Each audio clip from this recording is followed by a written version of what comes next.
సాధికారతకి నేను ఒక చిన్న ఎగ్జాంపుల్ చెప్తాను సార్.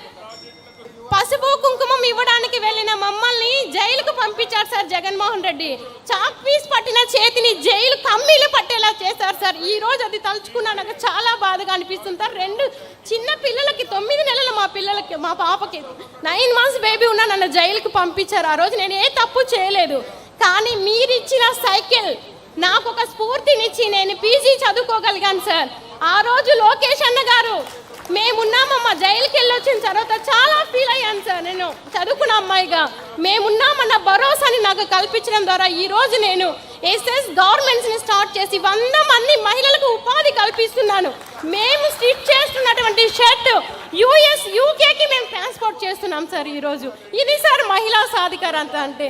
మహిళా సాధికారత తెలుగుదేశం ప్రభుత్వంతోనే సాధ్యమవుతుందని నేను ఈ సందర్భంగా తెలియజేసుకుంటూ ఈ అవకాశం కల్పించిన పెద్దలకి నేను హృదయపూర్వక ధన్యవాదాలు తెలియజేసుకుంటున్నాను. జై తెలుగుదేశం, జై చంద్రబాబు నాయుడు గారు. ఈ తీర్మానాన్ని కూడా నేను బలపరుస్తున్నాను. మహిళా సాధికారత తీర్మానాన్ని కూడా నేను బలపరుస్తున్నాను.